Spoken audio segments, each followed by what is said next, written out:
आज के वीडियो में हम अनुसंधान के प्रकार, मौलिक अनुसंधान अर्थात फंडामेंटल या प्योर साइंस के संबंध में मुख्य रूप से अध्ययन करेंगे।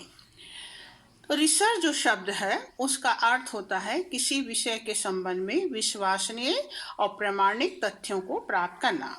ये प्रामाणिक तथ्यों को प्राप्त करने के लिए अनुसंधानकर्ता जिस पद्धति को अपनाता है उस पद्धति को हम कहते हैं एक सिस्टमैटिक वैज्ञानिक method of solving a problem और अंडरस्टैंडिंग, जिसके द्वारा हम अपने विषय के संबंध में सही जानकारी प्राप्त करते हैं और अपने जो समस्याएं हैं उनको हल करने की कोशिश करते हैं।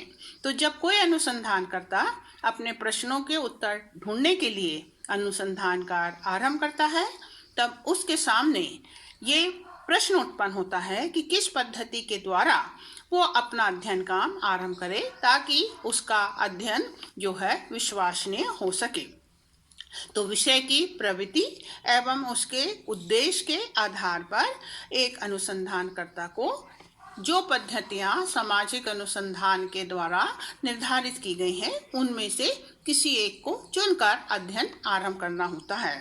तो विद्वानों ने मुख्य रूप से वैज्ञानिक पद्धतियों के 3 भाग बताए हैं। पहला विशुद्ध या मौलिक अनुसंधान, प्योर एंड फंडामेंटल रिसर्च। दूसरा व्यवहारिक अनुसंधान, अप्लाइड रिसर्च। तीसरा क्रियात्मक अनुसंधान, एक्शन रिसर्च। तो आज का जो हमारा विषय है वो मुख्य रूप से मौलिक अनुसंधान है, प्योर एवं फंडामेंटल रिसर्च। तो आज हम इस पर विषय अध्ययन करेंगे। साधारण भाषा में हम देखते हैं कि मौलिक शब्द का अर्थ होता है जो अपने आप में पूर्ण हो, जिसमें किसी भी अन्य तथ्य का अन्य पदार्थ की मिलावट नहीं हो। इसी तरह जब अनुसंधान काम को आरंभ करने के लिए एक अनुसंधानकर्ता मौलिक पद्धति को अपना अध्ययन का विषय बनाता है तब उसके सामने ये समस्या होती है कि जो अध्ययन वो कर रहा है वो अध्ययन पूरी तौर से क्या हो, उसका हो, मौलिक हो, उसमें किसी दूसरे अनुसंधानकर्ता का या किसी दूसरे रिसर्च जो इससे पूर्व की गई है उससे किसी प्रकार की सामग्री को उसमें समाविष्ट ना किया गया हो। जो भी अध्ययन हो वो अपने आप में पूर्ण हो। इसलिए पी.बी. यंग कहती हैं, ज्ञान को केवल ज्ञान के लिए प्राप्त करना विशुद्ध अथवा मौलिक अनुसंधान कहा जाता है।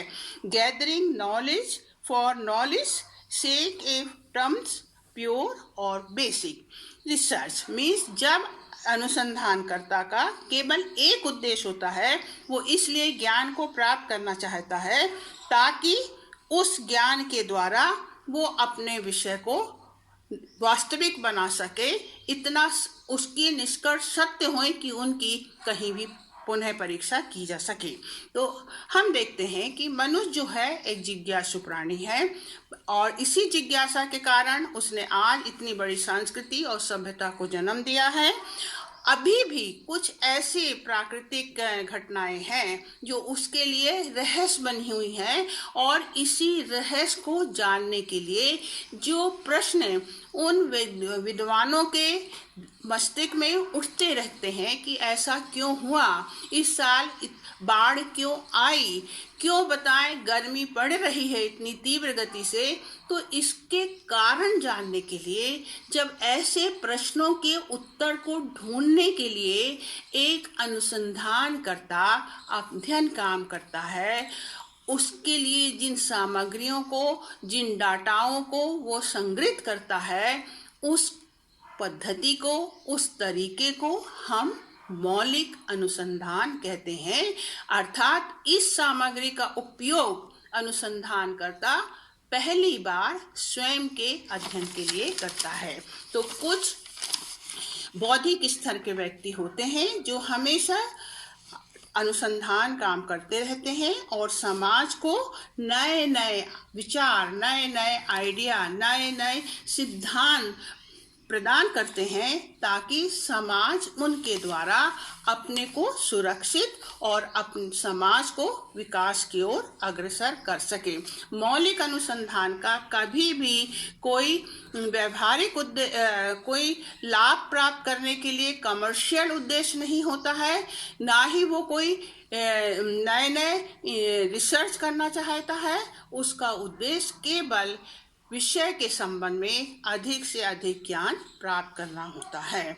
तो प्योर रिसर्च में B aimed at expanding a field of knowledge or improving the understanding of natural phenomena। केवल वो समाज के प्रकृति के रहस्य को जानने के लिए क्या करता है, अपने ज्ञान का विकास करता है।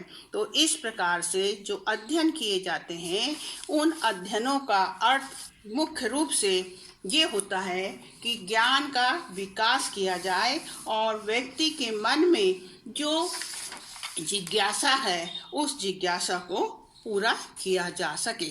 तो मौलिक अनुसंधान जो है उसका उद्देश्य मात्र केवल अपने ज्ञान का विकास करना होता है, जिज्ञासा की शांति, जिज्ञासा की पूर्ति, आवश्यकता की पूर्ति और ज्ञान की वृद्धि करना होता है। जिज्ञासु प्रकृति के व्यक्ति होते हैं और इसलिए वो नई नई आइडिया, नए नए विचार, नए नए तथ्यों को ढूंढते रहते हैं। एक उदाहरण मैं आपको बताती हूँ। यदि हम इतिहास के पन्ने पर जाते हैं तो हम देखते हैं न्यूटन ने एक फल को देखा कि वो जमीन पर गिरा। उसके दिमाग में ये प्रश्न उठा कि ये फल जमीन पर क्यों गिरा, ऊपर क्यों नहीं गया। और इसी क्वेश्चन को आंसर ढूंढने के लिए उसने जो अध्ययन किया, उस अध्ययन के द्वारा उस समाज को उसने ग्रेविटी का सिद्धांत प्रदान किया कि एक शक्ति है जो कि पृथ्वी, कोई भी चीज़ जो ऊपर से गिरती है, पृथ्वी उसको अपनी ओर क्या करती है, खींचती है। इसी तरह से आवश्यकता की पूर्ति, समाज में कई बार बहुत बड़ी बड़ी आपदाएं आ जाती हैं, बहुत बड़ी बड़ी समस्याएं उत्पन्न होती हैं, चाहे वो पर्यावरण से संबंधित हों, चाहे वो सामाजिक समस्या हो। ऐसी समस्याओं की जड़ तक पहुंचने के लिए जो अध्ययन किए जाते हैं, उन अध्ययनों को भी हम मौलिक अनुसंधान के अंतर्गत लाते हैं। अभी वर्तमान में हम देखते हैं फरवरी महीने में चमोली में आपदा हो गई। उस आपदा में बहुत ही जनधन की हानि हुई। अब जो बौद्धिक स्तर के लोग हैं, जो पर्यावरणवादी हैं, जो समाज शास्त्री हैं, उन लोगों ने इस अध्ययन का आरंभ किया। वहाँ गए, वहाँ देखा तो ये पता चला कि जो ऋषि गंगा के उधर प्रोजेक्ट जो बन रहा था, उसी प्रोजेक्ट के संबंध में जो सुरंग बन रही थी, उससे क्या हो गया, उसके कारण जो ग्लेशियर्स था वो टूट गया और इस प्रकार से एक बड़ी आपदा का सामना भारत को करना पड़ा। तो ऐसी समस्या ना आए, इसके लिए ज्ञान का क्या किया जाता है, विकास किया जाता है। उसके जड़ तक अध्ययन किया जाता है कि घटना क्यों घटित हुई। तो ये है एक आवश्यकता की पूर्ति के लिए भी अध्ययन किए जाते हैं। और ज्ञान की वृद्धि तो मौलिक अनुसंधान का, जैसे मैंने बताया, मुख्य आधार होता है। जितना भी हम समाज से ज्ञान प्राप्त करेंगे, उतना ही उस समस्याओं का निदान भी हम ढूंढ सकते हैं। इसीलिए कहा जाता है रोग का निदान केवल निदान से ही ढूंढा जा सकता है। हम तभी उसको हल कर सकते हैं जब हम उस रोग का क्या कारण है और उस कारण को हम किस तरह से क्या कर सकते हैं, दूर कर सकते हैं। तो इसके लिए जितना अधिक ज्ञान होगा, उतना ही अधिक सरलता से हम समस्या का हल कर सकते हैं। तो इस तरह से मौलिक अनुसंधान जो है, फंडामेंटल जो रिसर्च है, उसका मुख्य उद्देश्य जो है केवल ज्ञान का विकास करना, इनोवेशन करना, ताकि हम समस्या को क्या कर सकें, अच्छी तरीके से उसका हल ढूंढ सकें। तो समाज में कई समस्याएं उत्पन्न होती हैं। कुछ व्यक्ति तो भावनात्मक रूप से, हम जैसे साधारण व्यक्ति ने जो घटना घटित चमोली में हुई, साधारण रूप से सोचा, दुख प्रकट किया और समाप्त हो गई। परंतु जो वैज्ञानिक स्तर के लोग हैं उन लोग उसके मूल तक जाने की कोशिश करते हैं। तो इस तरह से कहा जाता है pure research is conducted without any specific outcome in mind then the advancement of knowledge. वो नॉलेज को आगे बढ़ाते रहते हैं ताकि सरल से सरल तरीके से हम समस्या का समाधान कर सकें। तो इसलिए सामाजिक मौलिक अनुसंधान जो है उसका मुख्य उद्देश्य जो है कि थ्योरिकल होता है, सैद्धांतिक होता है, और इसके द्वारा वो नवीन ज्ञान की प्राप्ति के साथ साथ भविष्य के लिए नए नए आइडियाओं को क्या करता है, ढूंढता है। पुराने सिद्धांतों के सत्यापन के लिए जो पुराने सिद्धांत हो गए हैं उनमें क्या संशोधन होना है इसकी वो जानकारी प्राप्त करता है। नवीन परिस्थितियां तथा नवीन समस्याओं से उत्पन्न होने वाली समस्याओं की जानकारी प्राप्त करता है। तो इसलिए कहा जाता है pure research generate new idea principle the theory which may not be imitation utilized though are the foundation of modern progress and development in different field। तो इस प्रकार से विशुद्ध अनुसंधान जो है उसका उद्देश्य ज्ञान का विकास करना और ज्ञान के विकास के साथ सामाजिक समस्याओं को हल करना, साथ ही समाज को जो विघटनात्मक समस्याएं हैं उनसे बचाना और विकास का रास्ता तैयार करना।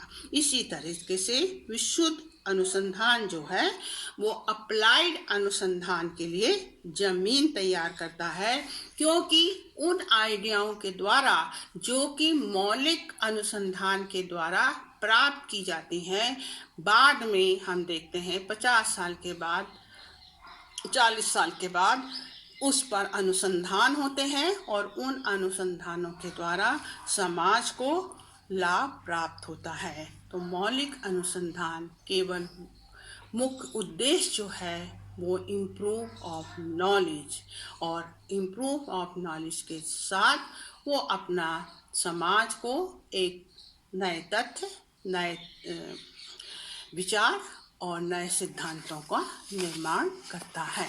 अब यदि आपको मेरा वीडियो अच्छा लगा तो आप उसको लाइक कीजिए, शेयर कीजिए और सब्सक्राइब करना कभी नहीं भूलिए, क्योंकि आपके एक सब्सक्राइब से चैनल को क्या होता है, अधिक ब्राइटनेस मिलती है।